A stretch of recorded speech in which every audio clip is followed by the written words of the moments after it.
Locked inside this rubble are gems of incomparable beauty and value. They're the world's oldest substance and are made almost entirely of carbon. Diamonds, transparent stones that come from the center of the earth, the sea, and the sky. Now, diamond mines on Modern Marvels. From above, it looks like the landing site of an enormous UFO. But in reality, this is one of the most prolific open-pit diamond mines in the world. In a remote part of Botswana, deep in the Kalahari Desert, the De Beers Company and the government of Botswana are digging for gem-quality diamonds. Last year, this mine, the Jwaneng mine, extracted over 11 million carats of diamonds from 9 million tons of treated ore. Jwaneng mine obviously is one of the richer mines, or the richest mines in the world at this point in time. What you do is you dig down to a certain level. So you're digging down into that volcanic cone, if you like. And you need to get to the kimberlitic part of it, the kimberlite ore. That contains the diamonds. So you're going in at these angles.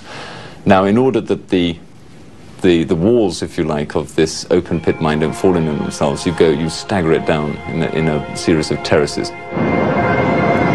Terraces, like something you'd see in the Roman Colosseum, ring the interior of the pit. Mining is done on these benches as well as on the mine's floor. At the base of the pit, ore is removed by hydraulic shovels and loaded onto 170-ton capacity trucks for transport. Waste material is trucked to dumps. Diamond-bearing ore is transported to a crusher. Experts say that 250 tons of rock are mined for every diamond that's recovered. Once the open pit is exhausted of diamonds, explosives are set to break up the hard rock, and miners go underground. In bedrock adjacent to the funnel where the diamonds are, miners sink a vertical opening called a shaft.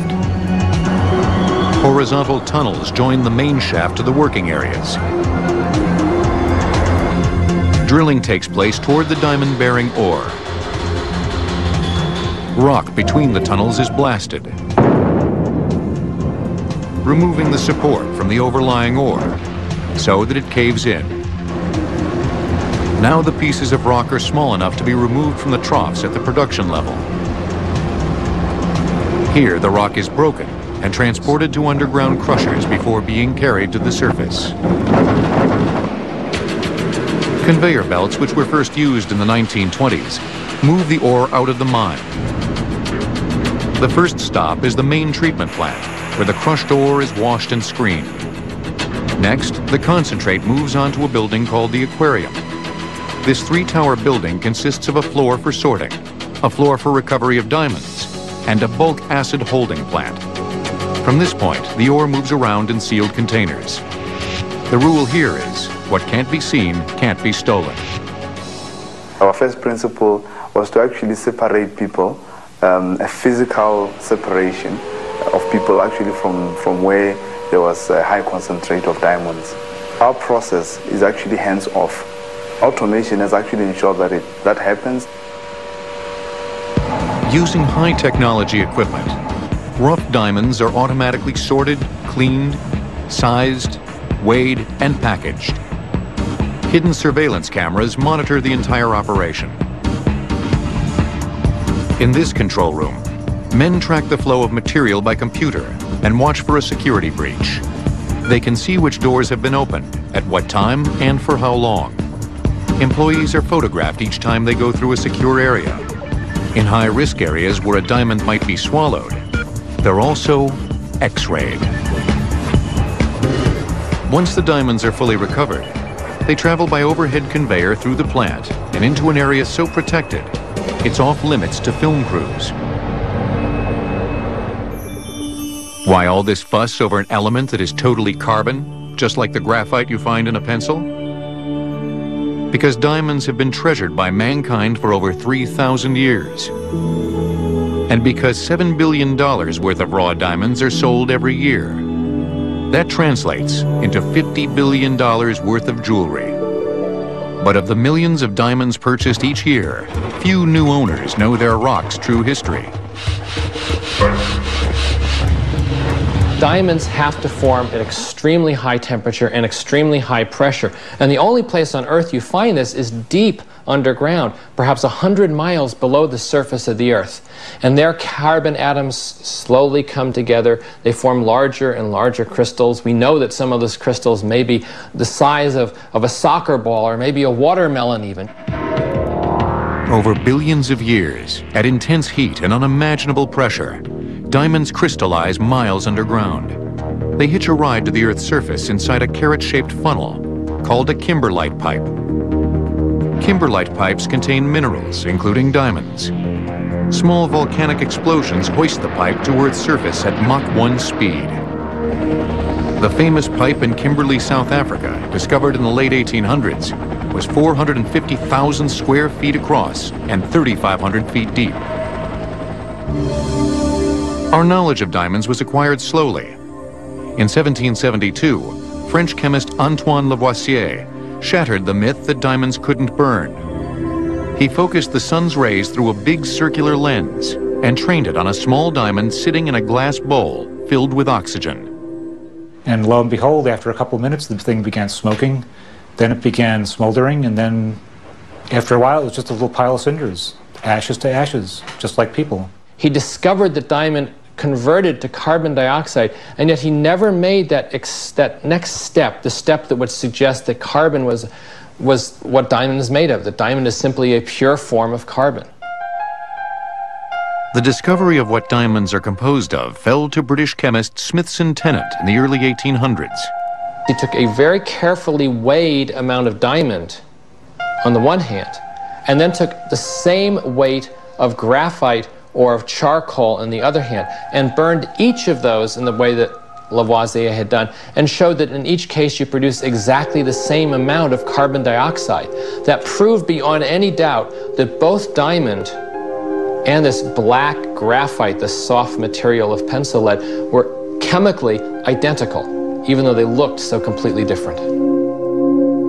The birth date of a diamond remained a mystery until the 1880s, because carbon, beyond a certain age, can't be dated. Then, scientists learned to date trace minerals found inside the ancient stone. It was discovered that diamonds were actually often much older than the kimberlite which they were found. Kimberlite is just the host of diamonds, the vehicle to get diamonds to the surface of the Earth. At 3.3 billion years of age, diamonds are almost as old as Earth itself. The first diamond miners in India, in the 4th century BC, only saw a glittering curiosity. Miners digging in the Krishna River gravel of southern India thought diamonds grew in the sand. After the rainy season, people would just flock to the riverbanks and begin sifting sand or whatever kind of material was there for diamonds. Rough diamonds, which look like pieces of dirty glass, were thought to have magical properties. These ran the gamut from bringing dead animals back to life, to telling whether your mate was committing adultery, to making the wearer invisible, to giving you courage, to putting out fires, anything you could imagine. India's diamond production reached its zenith in the 16th century, with a maximum output of between 50,000 and 100,000 carats. But that volume was almost eclipsed by the discovery of great diamond deposits in Brazil in 1725 on the Rio dos Marinos River. Using a wooden washing pan, fine sand and clay was flushed away, and the diamonds were picked out by hand from the remaining heavy minerals. Between 1730 and 1822, it's estimated that Brazil produced almost 3 million carats of diamonds. Neither Brazil nor India would come close to the flood of diamonds found in another remote part of the world. Next, the Great South African Diamond Rush. In the 16th century, lovers wore scribbling rings made of diamond. They were used to etch romantic notes on window panes. Diamond Mines will return on Modern Marvels. We now return to Diamond Mines on Modern Marvels.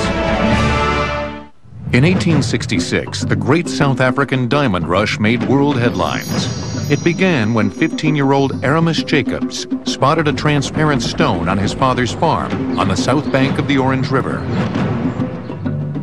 That stone was a 21-carat diamond. People just rushed to South Africa. And at that time, transportation was not very good, so it took them about 3 or 4 months to get there. Within a year, a feverish mix of American veterans of the Civil War, Eastern and Western Europeans, and Canadians swarmed the Cape of Good Hope to mine diamonds. The black diggers were basically hired labor, and they were sent in to do the dirty work. And it's not that the white guys didn't do the job too. Everybody was out there in the flies and the sun and the sewage. Diamonds were hand-washed from the alluvial or riverbed pebbles. What happened after that was people began fanning out into the backcountry, away from the rivers, in hopes that they might find diamonds there. And indeed they did. In 1869, the practice of dry digging for diamonds was born. These images were filmed by Thomas Edison in Kimberley, South Africa in 1917. The deeper they dug, the more that it appeared that the diamonds had come from below, not been washed from above, and that perhaps this was the mother rock. 20 miles north lay a farm owned by Dutch settlers named De Beers. On their property, miners found large rough diamonds like nothing they'd seen before. Thomas Edison captured on film the area miners named Kimberley. It was a boom town. A 17-year-old Englishman of delicate health but with a wealth of ambition joined his older brother at the claim in Kimberley. The boy's name was Cecil Rhodes. I think people will remember Cecil Rhodes as two people, really. One, he was a great adventurer. He certainly was very active in expanding the territories of the British Empire at that time. But also he'll be remembered as being a great entrepreneur. And a man keen on not becoming a miner. It was extremely dangerous. Many people were killed. There are eyewitness reports of huge piles of rock rumbling down the hillside and burying miners. Sometimes the neighbor would find his predecessor's body somewhere in a shaft. There were hundreds, perhaps thousands of individual diggers there. It was a very chaotic scene. Imagine, if you will, something like a gold rush kind of era. It was a real Wild West town. The only thing that could have made it more dangerous was the use of dynamite, which would come into use in 1900. The land was divided into 31-foot square prospects. Roadways separated the claims. It is said to be the largest hand excavation in human history. The works of ancient Babylonia and Egypt not accepted. With thousands of feet honeycombed with pockets, the yellow earth of Kimberley began to give way. Everybody was getting flooded out, so Cecil Rhodes got a hold of the only pump for about 600 miles around and rendered it out and made a fortune. Frequent cave-ins smothered hopes of easy riches. As miners gave up, they sold their claims to Cecil Rhodes. It was amongst this chaos that Cecil Rhodes saw that the best way of taking this industry forward, and without it destroying itself there and then, was for all the producers to come together. By the age of 27, Rhodes was the largest mine owner in Kimberley. As for the brothers De Beers, they sold their farm for a mere £6,000, leaving behind only their name. Cecil Rhodes borrowed the De Beers name when he squeezed out his only real competitor, Barney Barnato. The strategy used by both sides was quite different because, on the one hand, Barnato actually had more money than Rhodes at this time.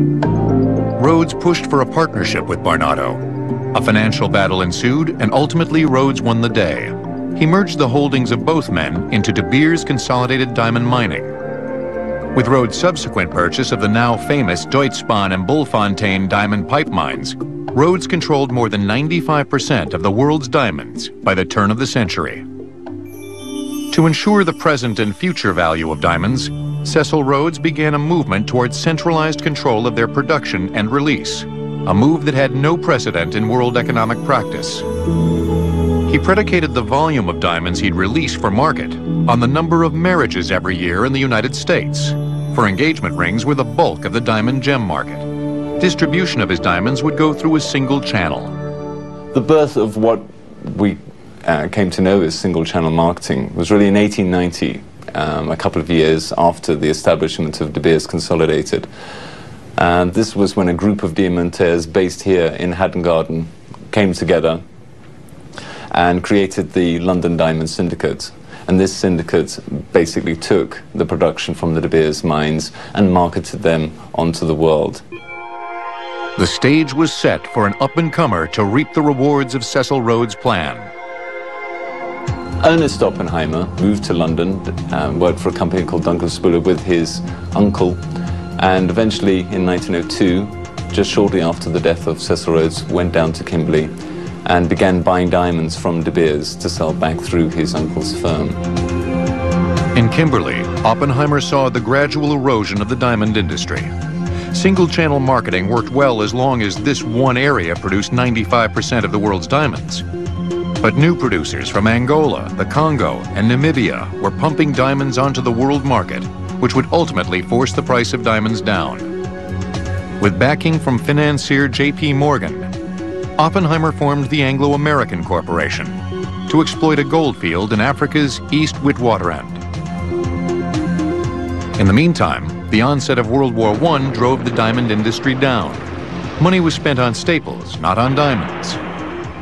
When Oppenheimer returned to South Africa in the 1920s, he was in a position to buy up some diamond claims along the west coast of Namibia. Later, he traded that mine for De Beers stock and seized control of the company. In 1926, he became a De Beers director. In 1929, he was its chairman. By then, he had taken the diamond business to its next level. He not only controlled the world's diamond supply, he controlled the key players who would sell it. This allowed him then to go on to create his vision of long-term stability within the industry. And this is when in 1930 we see the bringing together again of all these producers now and the creation of what became known as the Central Selling Organization. Okay, look, I guarantee 250, yeah? The Oppenheimer family successfully ran De Beers as a cartel right into the 21st century, even though it meant they would be legally prevented from doing business on U.S. soil. Only recently has the diamond monopoly lost its vice-like grip. A proliferation of diamond mines outside of De Beers' control has, at last, begun to erode the giant's dominion over the world's most precious gem. Next, Russia puts the first cracks in De Beers' ice empire. African rebels illegally mine 4% of the world's diamonds. Because of the gem's association with violence, they're called blood diamonds. Diamond mines will return on Modern Marvels. We now return to diamond mines on Modern Marvels. The Oppenheimers had controlled the world's diamond supply for almost a century when Communist Russia entered the arena in 1947. In 1954, the first kimberlite pipe was found in Siberia. In 1955, 2 more pipes were discovered within 10 days of each other. The Russian mine Akil is one of the richest on Earth. Not in terms of the volume of material that is produced, but because of the large percentage of gem quality diamonds. These are perfect octahedra, beautifully clear stones. To reach the stones, one must go through ground that has been permanently frozen since the last ice age, which lasted from about 1.6 million years to 10,000 years ago.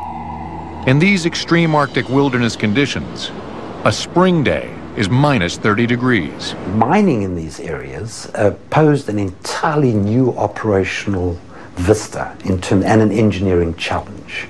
And the reason was that once permafrost is opened up, and for example, when houses are built on the permafrost, the warmth from the house will tend to melt the ground under you and the foundations will give way correspondingly. The task became keeping the ground permanently frozen so that the foundations of what was built on the permafrost wouldn't sink and fall apart. When it came to the scale of a mine, the challenge was formidable. They wrapped the pylons essentially in a hot water blanket material, and at enormous cost, and essentially kept the pylons cold. And there were only two alternatives. You either keep them hot or you keep them cold, but you have to keep them permanently in that way. The Soviet Union threatened to flood the world's markets with their diamonds. De Beers moved swiftly and bought up their stockpile. That arrangement collapsed in 1991, along with the fall of the Soviet Empire. While some portion of diamond production remained with De Beers, a percentage is now sold outside the De Beers cartel, weakening its position as the only true supplier of gem-quality diamonds. The latest entry into the multi-billion-dollar diamond industry is Canada. Back in the late 1970s, a British Columbian geologist started taking samples in the tundra of Canada's Northwest Territories. Skeptics thought he was mad as a hatter. But Chuck Fipke was a true Indiana Jones. He followed kimberlite trails until he found their source at the bottom of a lake. In 1985, I was collecting a sample just right over there on that esker, and we took the sample back to the lab in Kelowna, and we found it had about 5,000 kimberlitic pyros and 1,700 chrome dioxides, which are minerals that come out of diamond-bearing kimberlites. With money borrowed from working-class friends, Fipke and fellow geologist Stu Blouson staked out an area just smaller than Rhode Island. After years of failure and often on the brink of bankruptcy, in 1991, the stubborn geologists struck it rich. Now in partnership with BHP Minerals, a huge mining company, the Canadian mine known as Ekati is providing close to 4% of the world's diamonds by weight and 5% by value. The gems coming out of Ekati are some of the highest quality gem diamonds in the world. These kimberlite pipes are under lakes. To prep them for mining, they're emptied of fish and then drained. Basically, you just dig a big hole, and you dig a hole that's wider than the pipe, of course, because you have to go down and you have to have a roadway to go down into this thing.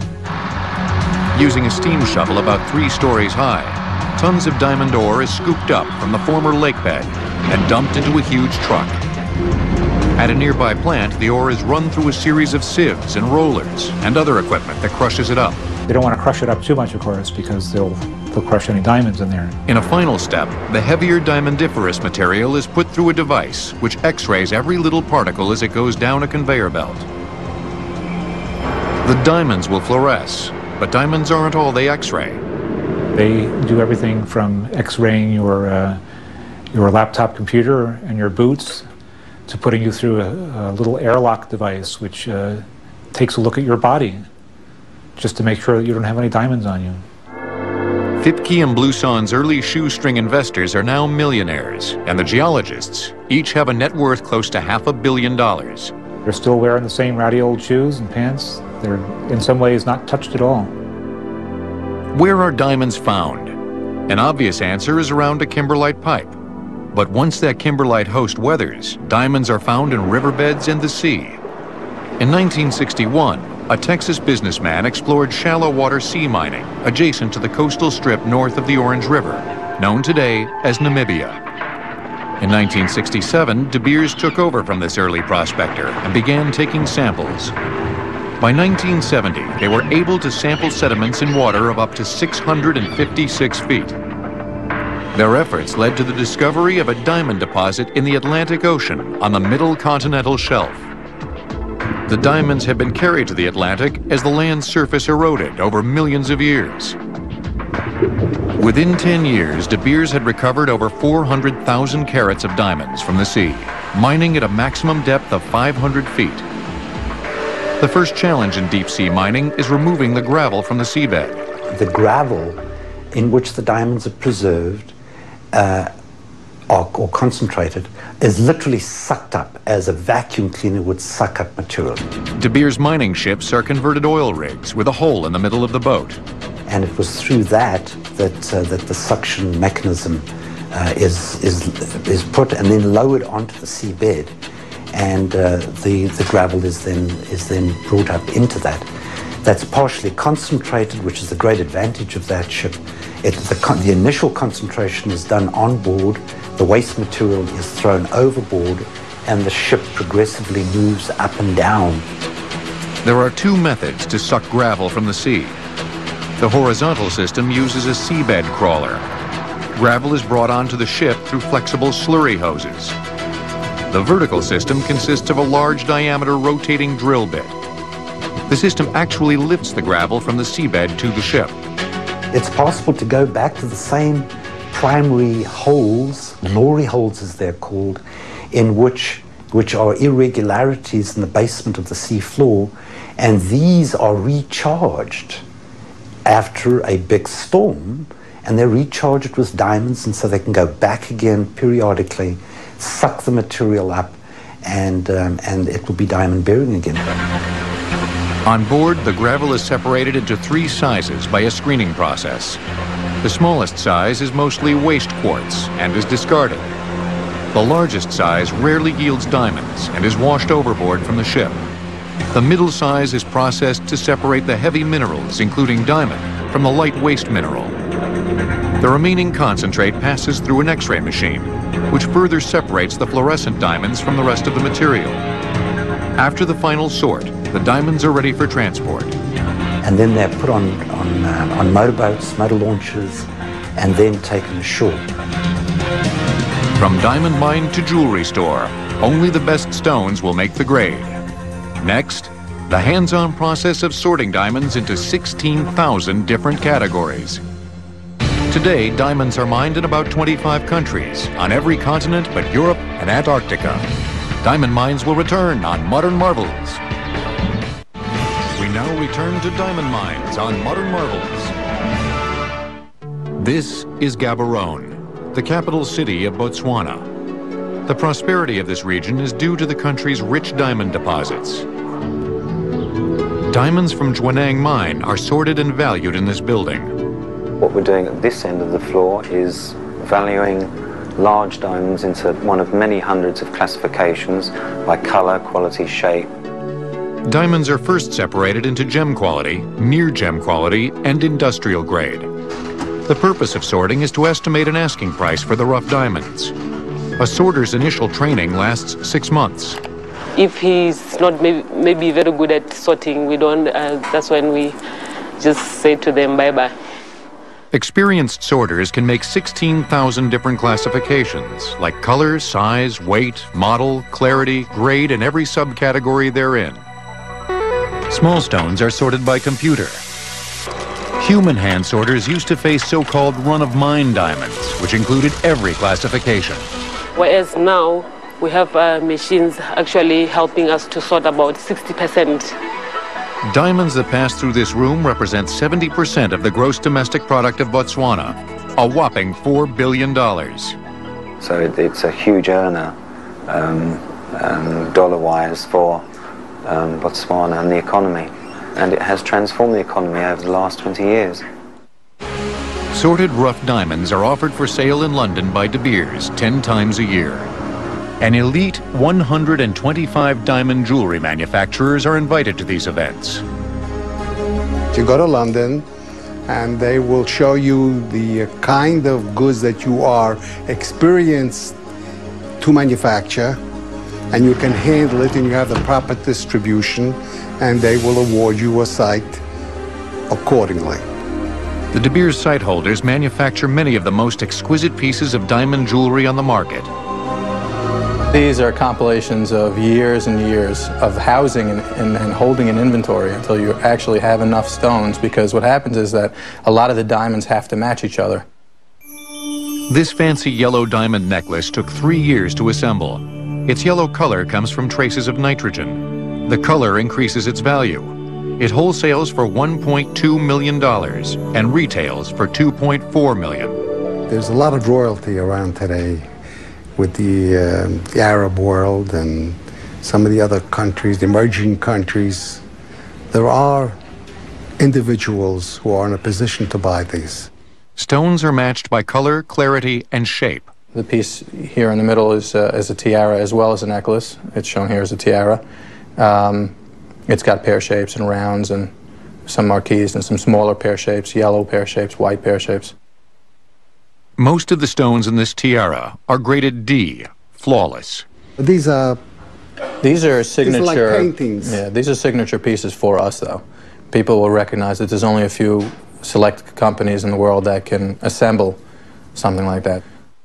The metamorphosis from rough-cut diamond to gemstone begins in the expert hands of the diamond cleaver. Each diamond is cut to maximize the weight of the stone while still ridding it of flaws. Smaller diamonds of lesser value are often cut by laser. So if you see something inside of the stone that's not going to look good in the main stone, somehow you want to, saw that off or cleave it off and make two stones. But always you're trying to look for the biggest, the best stone. You got to let the stone tell you what it wants to be made into. Diamond cutters apprentice alongside a master for 5 years. Harvey Lieberman trained with his father. Now I'm going to take this rough stone. It's approximately 8 carats. Nothing's been done to it as of yet. And what I'm going to do is make an initial facet on where I think the largest surface area is on the top of the stone, called the table. I'm going to set it in cement like that. Find the where the grain is on the stone and put it down on the wheel. The first patent on a diamond wheel was issued in 1878. The wheel then looked like it looks today. To cut a facet requires something as hard as the diamond itself. Master cutters use diamond powder. This is loose diamond powder. I'll take the diamond powder and either apply it with some glue or some linseed oil and work it in with another diamond. So one part of the wheel will cut the facet down here. When the diamond is finished cutting, when I'm done with the facet, I want to take off the rough lines off of the surface to get a good polish, as you might see on a certificate, and have the certificate read very good. And then I'll start to polish it up here. This is a much finer powder on the top of the wheel, and that'll polish out the facet. Diamonds, like wood, have grains. Because diamond is a fairly clear material, it isn't always obvious where the grain is. It's the hardest surface, natural surface there is, so it is, if it doesn't want to cut, you could be in for a difficult day. While most other stages of the diamond industry have changed with technology, the art of cutting remains in the master's hands. I'm sure the day will come when computers will be able to do it all, and they won't need me, but I think I'll be long gone by then. Down the street from the Manhattan offices of Lewis Glick & Company is the Diamond District. High above the stores on West 47th Street is a small, dimly lit fortress known as the European Gem Lab. Here, gemologists put cut and polished diamonds through a series of tests. In the end, each stone is given a certificate of authenticity that includes the stone's unique characteristics. In a professional gemological laboratory, we use zoom binocular magnification to locate external and internal characteristics that determine the clarity grade of a diamond. Identifying characteristics that can't be found under 10-power magnification are disregarded. Diamonds without inclusions or external characteristics under 10-power magnification can be graded as flawless, and they are very, very rare. Color grading involves comparing an unknown diamond to a set of master color stones that have been previously graded against an international standard. Next is the black box. Here, gemologists grade the fluorescence strength and color of a diamond. This scientific machine is the Sarin Dimension Proportion Analyzer, another way to identify the diamond. The machine works by showing a shadow image of the diamond on the computer screen, and the computer is analyzing the proportions from hundreds of different angles. That analysis is interpreted and outputted to our central database, which then puts that information onto the EGL USA Diamond Certificate. The relationship of the angles, the quality of the polish, the proportion between the top of the diamond and the bottom of the diamond, the size of the table compared to the width, and many other factors go into grading the quality of the cut. Of the 4 C's, carat weight, clarity grade, color grade, and cutting quality, how the diamond is cut can add the most value to the diamond.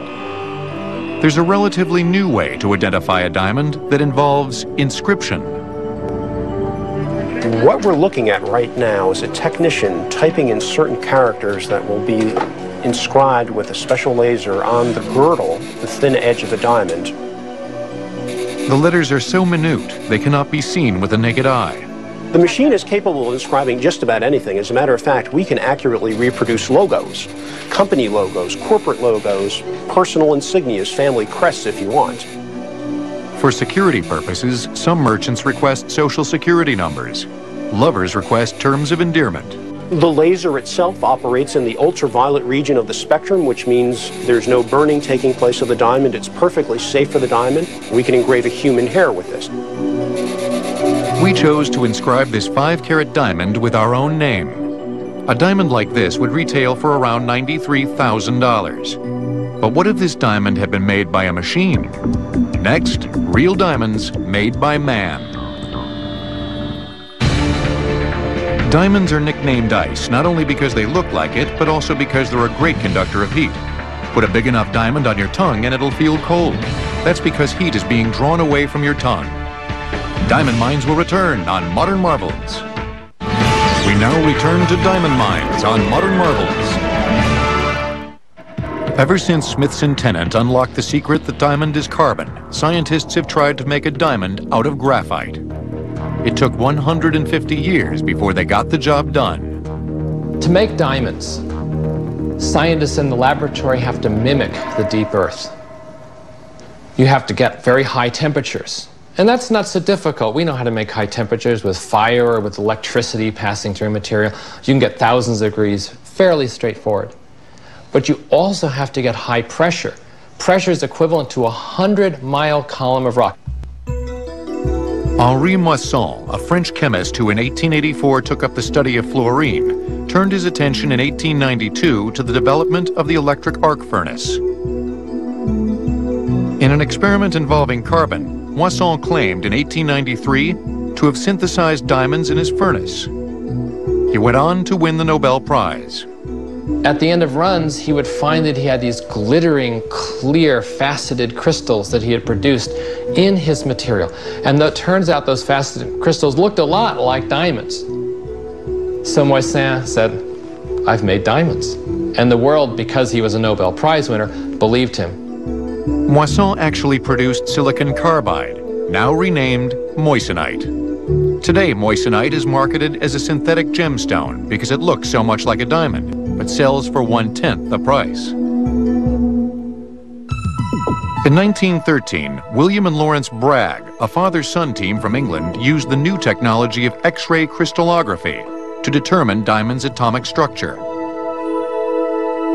Building upon that knowledge, a Harvard physics professor began to take every material he could get his hands on, from water to wax, and put it under tremendous pressure. He would take alcohols and he would take gasoline, and again, you'd squeeze it and you'd make all sorts of new materials. That's what Percy Bridgman did. He did it better than anybody, and for 4 decades of research, he did this. Percy Bridgman never made diamonds, but he pointed the way for others.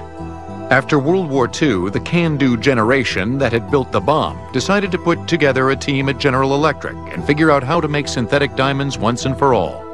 It was called Project Superpressure. The General Electric team featured 4 lead scientists. And of those 4, the most outspoken, perhaps the most brilliant, and certainly the most bitter is Tracy Hall. Tracy Hall didn't share his teammates' theory on how to make the best high-pressure device. The team wanted to use steel. Hall wanted carbide. Tracy Hall favored a more tapered design, a design called the belt, in which there was a donut-like apparatus which held the sample in place, and then 2 pistons which squeezed together on that sample. Of the team members, Herb Strong was Tracy Hall's greatest rival. In December of 1954, Strong made a run and claimed to have produced 2 small diamonds. When they were reanalyzed, it was found that the little fragments weren't man-made diamonds.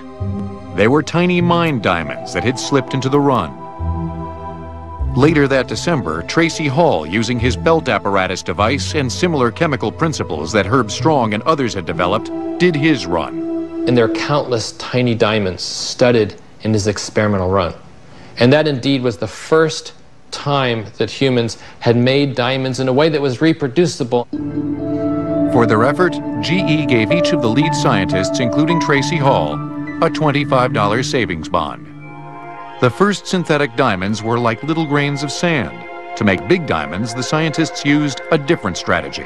If you begin your experimental run with a tiny crystal, a tiny diamond crystal, then that provides a place for other carbon atoms to attach. And if they attach slowly and methodically, the small crystal grows into a large crystal.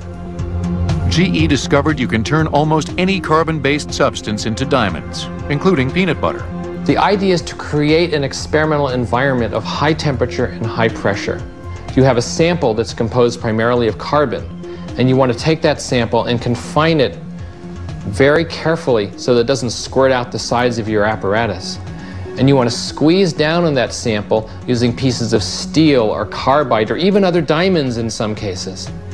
And then you want to apply tremendous pressure using a large press, and these presses can be 10 or 12 feet tall with thousands of tons of force applied to a very small area. The final step then is to turn on the electric juice and put current through the sample, which heats it up to extremely high temperature while it's at pressure. Electric current passes through two of the opposed anvils and the sample. In a few minutes, the pressure and temperature work their miracle. The cube, now smaller and gray from the heat, is smashed apart by a hammer. This black diamond can be used to attach to a drill bit that can break up solid rock. Early on, all synthetic diamonds were earmarked for industry. Now, perfect gem-quality diamonds are man-made in the laboratory, and they are for sale. A 1-carat synthetic diamond sells for $600. A comparable mine diamond sells for $5,500. What other surprises do diamonds hold for us? Dr. Roy Lewis, a senior scientist at the University of Chicago who spent his career measuring the noble gas xenon and meteorites, stumbled upon diamonds through the back door. The meteorites that they're found in are as old as the Earth, but the diamonds came from stars before our solar system formed. So they're older than the Earth. They're diamonds. They ought to be worth something. If I could get a penny apiece for them, I could retire the national debt. Lewis keeps his pre-solar diamond grains in a vial. He says he has 50 quadrillion. That's 5 followed by 16 zeros. These diamonds that I get are formed in the atmospheres of stars. So this is a fairly high temperature, but actually quite low pressure. They're carbon atoms, just like the diamonds in the Earth, and they are in the same arrangement, one with respect to the other. These so-called nanodiamonds are so tiny, it is impossible to measure them individually. The diamonds are all found in the dark gray matter that's between every single piece that you can see on this thing. But if you throw this thing in a big bucket of hydrofluoric acid, most of it dissolves. If you do a size separation, you end up with diamonds. This photograph of the aggregate space diamonds looks like a sea of black. Each black speck is one diamond. I'm probably shedding diamonds as we speak because there are so many of these diamonds and they're so small. I am certainly contaminated with these diamonds. Now that's a condition few would complain about. It's no wonder diamonds are so prized, given the journey they make. Blasted from deep inside the earth, sifted from the sand, or vacuumed off the ocean's bed. These rough stones are sorted and sawed, ground and polished to fiery perfection. They're at once an indispensable tool of industry and the world's most coveted of jewels. They will always fascinate us. Diamond.